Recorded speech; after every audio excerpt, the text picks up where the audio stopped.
Pecinta film cincang-cincangan ala tukang daging, anjay, selamat datang men.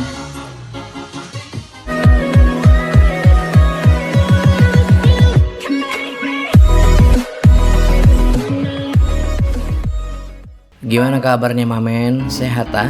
Pada kesempatan kali ini saya akan menceritakan lagi dan lagi alur sebuah film yang bisa dikatakan sadis, brutal atau apalah. Jadi ini antara pembunuh berdarah dingin dengan psikopat itu ternyata beda tipis ya men. Setipis bulu ketek. Kalau lihat cover filmnya sih biasa aja, nggak terlihat ada yang mengguncang birahi saya gitu. Pas nonton, kacau men, kacau. Oke lah kalau gitu saya ucapkan selamat menyaksikan. Kenakan headset, pastikan volume, jarak tonton dan kuota Anda pada posisi aman. Jangan lupa baca doa men. So jangan kemana-mana, mari kita sambit. Inilah Jangan Bernafas.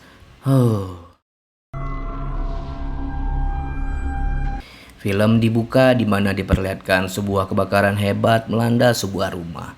Belum jelas siapa pemilik rumah tersebut men. Sehingga tak lama terlihat seorang anak sedang berjalan seorang diri. Dan tiba-tiba ia pingsan begitu saja. 8 tahun berlalu dan terlihat si anak tersebut yang belakangan diketahui bernama Phoenix sudah beranjak gede coy. Belum ada yang tumbuh dan berkemungkinan tidak berwarna pink ini ya. Selintas terlihat Phoenix berlari, anjay, ayam bangke, baru mulai gua udah gangguin aja dia. Selintas terlihat Phoenix berlari menghindari sesuatu. Dan apa yang terjadi?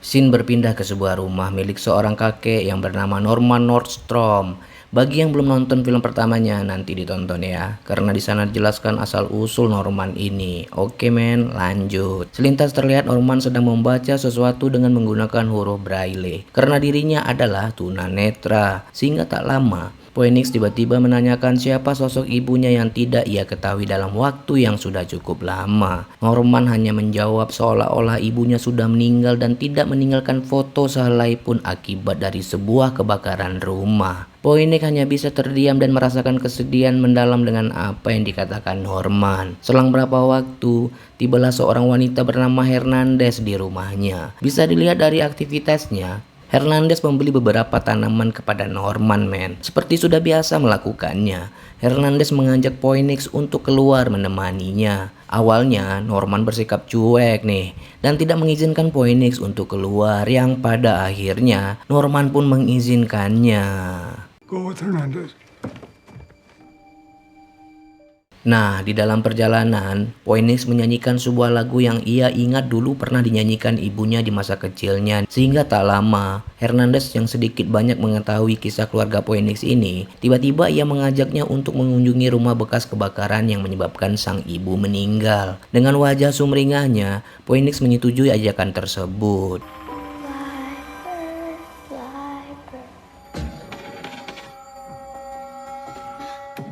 Di tempat yang berbeda, sebuah berita menginformasikan di mana polisi memperingatkan kepada warganya agar waspada dengan praktek seorang dokter yang bernama Thomas Haniman. Informasi tersebut juga mengatakan bahwa dokter yang dimaksud melakukan sebuah tindakan ilegal, yaitu perdagangan organ manusia yang mengakibatkan tindakan kriminal berupa penculikan yang meningkat dan sangat mengkhawatirkan. Kemudian scene pun mengarah pada Phoenix yang sedang menyendiri, sementara ia melihat anak-anak sebayanya yang asik bermain bersama. Terlihat ekspresi sedih Phoenix saat itu karena ia merasa tidak seberuntung anak-anak yang lain.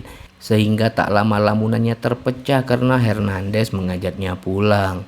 Sebelum pulang, Phoenix mengatakan kepada Hernandez bahwa dirinya kebelet boker dan apa yang terjadi. Ia mendapati seseorang yang tak ia kenal sudah berada di sana. What's your name, gorgeous? Mine's Raylan.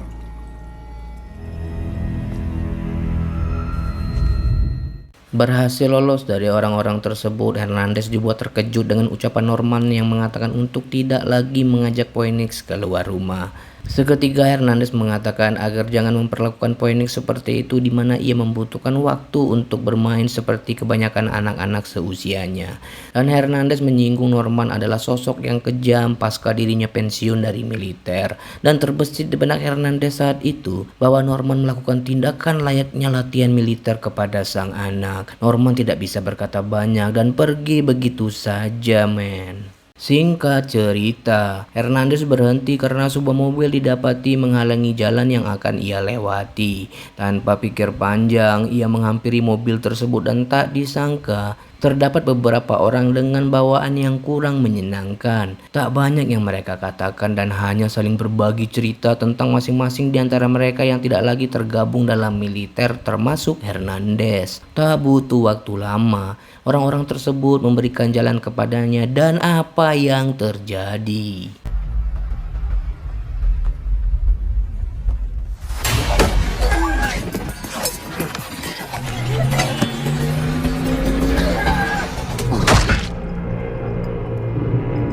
Selang berapa waktu, gerombolan orang-orang yang menghajar Hernandez tiba di rumah Norman. Masih belum diketahui apa maksud kedatangan mereka di rumah itu.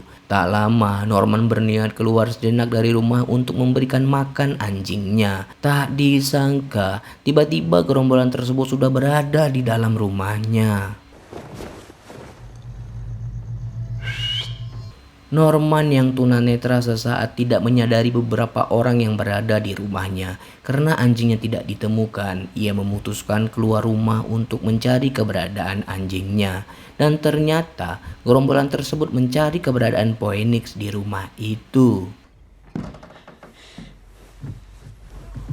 Phoenix tidak selugu yang dibayangkan. Ternyata latihan militer yang diajarkan Norman cukup ngefek dan membuat yang bernyali untuk menghindari orang-orang yang berniat jahat terhadapnya. Gokil.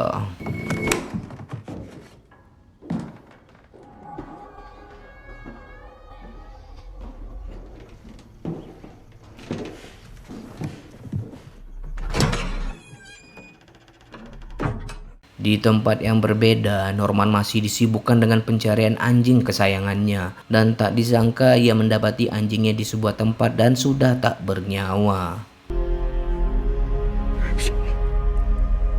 Sesuatu yang janggal terlihat bahwa anjingnya mati akibat peluru yang menembus tubuhnya. Sontak hal itu membuat berpikir bahwa ada seseorang yang berada di lingkungan rumahnya tersebut. Menyadari ada sesuatu yang membahayakan nyawanya dan anaknya Phoenix. Saat itu juga Norman melakukan sebuah tindakan yang tak biasa dan sangat terlatih meskipun ia tak bisa melihatnya.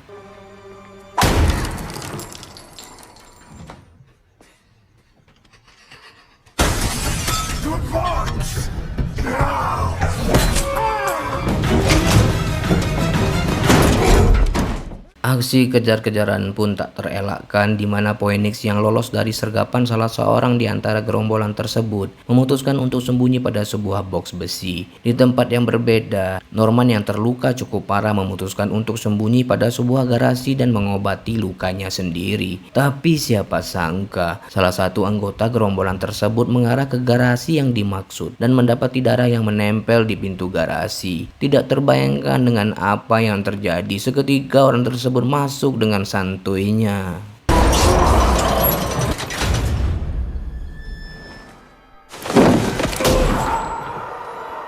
Karena tindakan Norman tersebut, salah seorang rekannya menghampiri dari mana arah suara itu berasal. Ia mendapati rekannya dengan kondisi rongga hidung dan mulut yang tertutup dengan lem. Anjay. What the fuck? Stay still.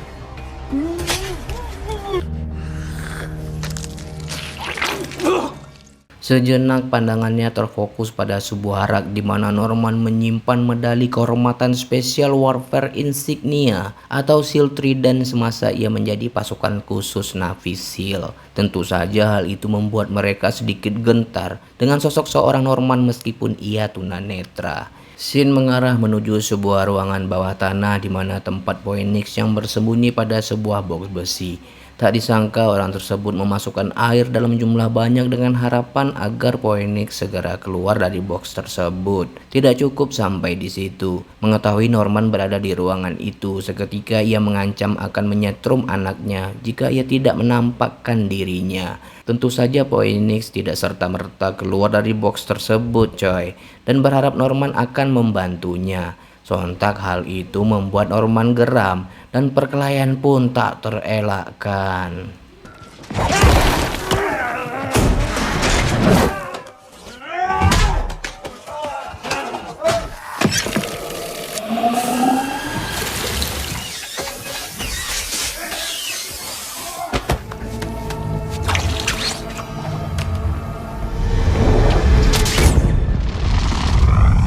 Karena satu rekannya didapati tewas mengenaskan, mereka tidak tinggal diam dan mencari keberadaan Norman dan Phoenix. Sehingga pencarian mengarah pada sebuah tempat di mana Norman menyimpan sejumlah tanaman yang ia budidayakan seperti yang terlihat di awal film. Tak butuh waktu lama, pria bernama Rylan ini memancing Norman agar keluar dari persembunyiannya dengan mengatakan sebuah pengakuan siapa sosok dirinya yang tak disangka ayah Phoenix yang sesungguhnya.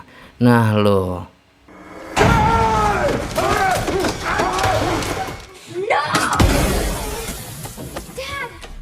Years ago, there was a fire in our house.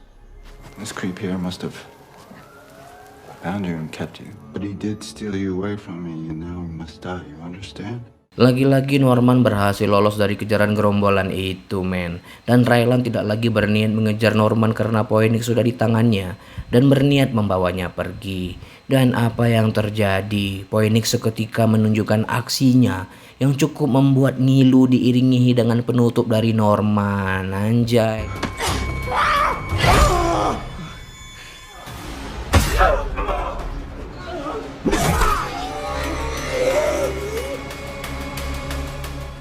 Dan malangnya Phoenix tertangkap oleh salah satu gerombolan Rylan dan segera membawanya pergi. Tidak cukup sampai di situ, aksi Rylan semakin menjadi-jadi di mana ia melepaskan anjingnya untuk memburu Norman dan membakar rumahnya seketika.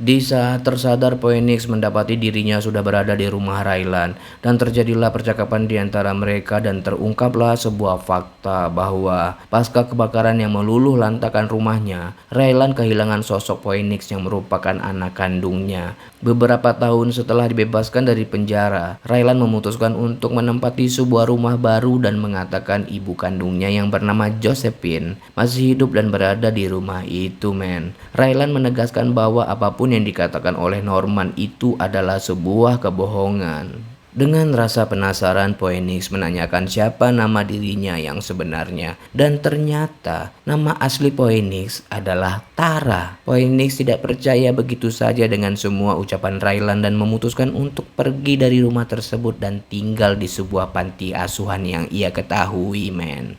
Aduh, sesak napas gua.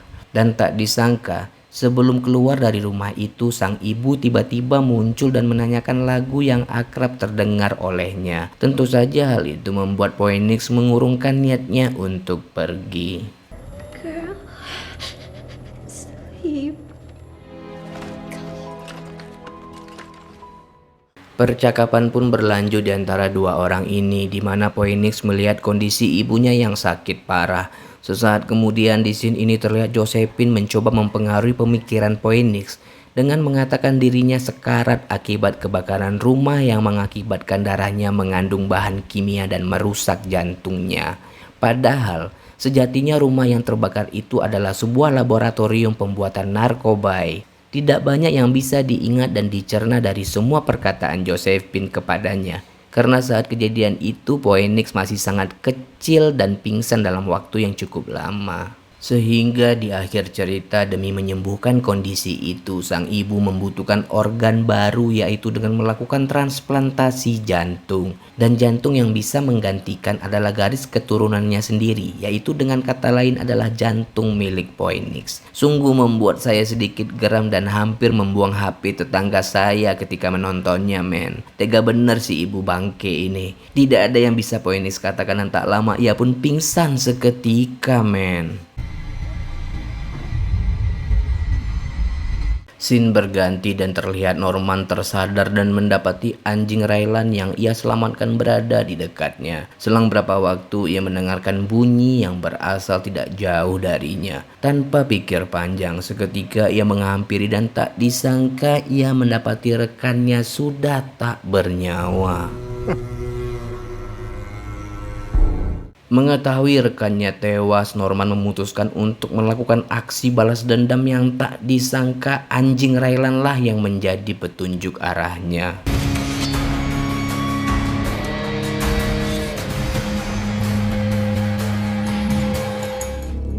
Go home. Scene mengarah menuju sebuah tempat yang terlintas seperti ruang operasi. Dan ternyata Phoenix dan Josephine sudah berada di sana untuk melakukan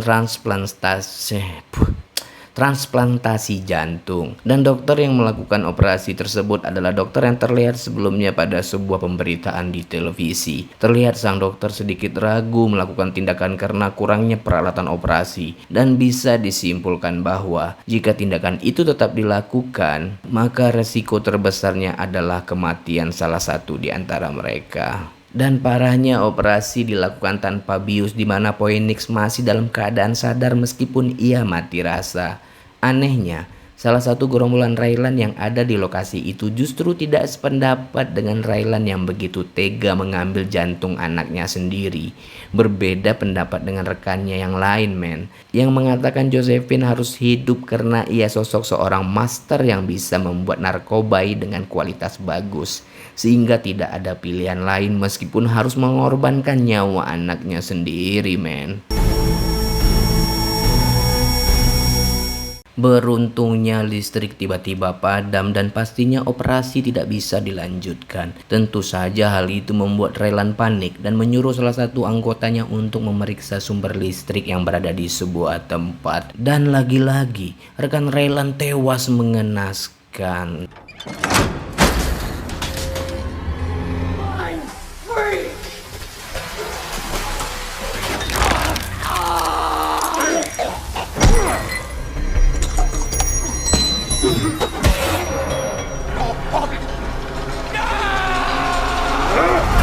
Selamat malam. Raylan mengetahui bahwa Norman sudah berada di sana, dan yang membuatnya bingung adalah bagaimana Norman bisa sampai ke rumahnya sementara ia tidak bisa melihat. Tak lama, tiba-tiba anjingnya muncul dan menyadari bahwa anjingnya lah yang membawa Norman ke rumahnya. Tanpa pikir panjang, seketika ia memutuskan untuk meninggalkan rumah demi melanjutkan operasi yang tertunda, men. Tidak hanya itu, Raylan menyuruh beberapa anggotanya untuk mencari keberadaan Norman dan lagi-lagi, apa yang terjadi? Seakan tidak terima dengan perbuatan Raylan, salah satu anggotanya justru menunjukkan jalan untuk menemui Raylan dan berharap Norman dapat menghentikan niatnya yang sangat tidak berkeprimanusiaan. The letter behind you leads directly to them. You better hurry. Sehingga tibalah Raylan pada suatu tempat di mana terdapat jurang di sana. Karena kondisi ruangan yang gelap, ia memutuskan untuk memecahkan kaca-kaca di ruangan itu dengan maksud agar ia bisa melihat keberadaan Norman di sana. Tak butuh waktu lama, men. Norman dengan penuh rasa dendam yang berapi-api mencoba untuk menyerang Raylan lebih dulu. Bersamaan dengan Raylan, di sana juga terlihat Phoenix yang duduk bersama satu kursi roda dengan Josephine dengan tangan yang diborgol. Dan di scene inilah Norman menghajar Raylan dengan membabi buta.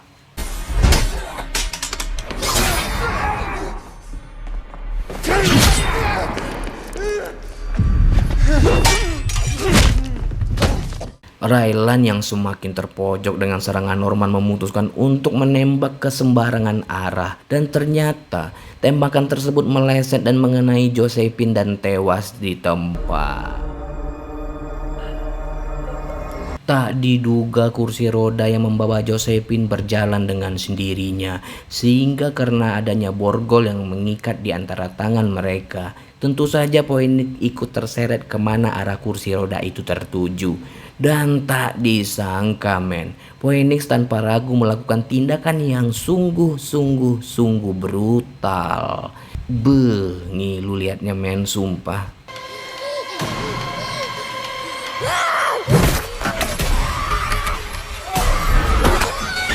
Masih di lokasi yang sama, Norman dan Raylan masih terlibat perkelahian sengit. Dan malangnya anjing miliknya justru berbalik menyerang Raylan saat itu. Dan apa yang terjadi? Seketika mata Raylan dicocol oleh Norman sehingga membuatnya tak berdaya.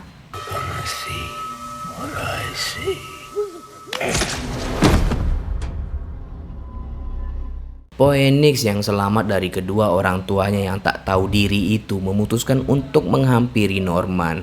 Awalnya Norman melarangnya dan menyuruh Phoenix segera pergi dari tempat itu. Entah apa yang ada di pikiran Norman saat itu sehingga tampak ia seperti menyesali atas tindakan brutalnya tersebut. Belum sempat mengambil tisu magic untuk mengusap air matanya, Norman dihujam satu tusukan oleh Raylan yang masih hidup dan membuatnya tewas saat itu juga men.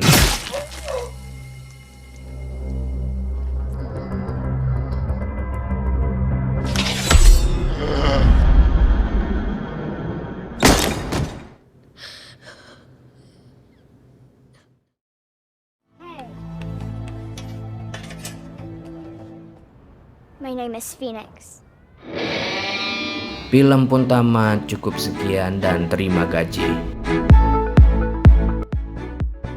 Wow, gokil nih film men, gokil. Kalau anda udah nonton yang pertama pasti nggak asing dengan brutalnya si kakek Norman ini men.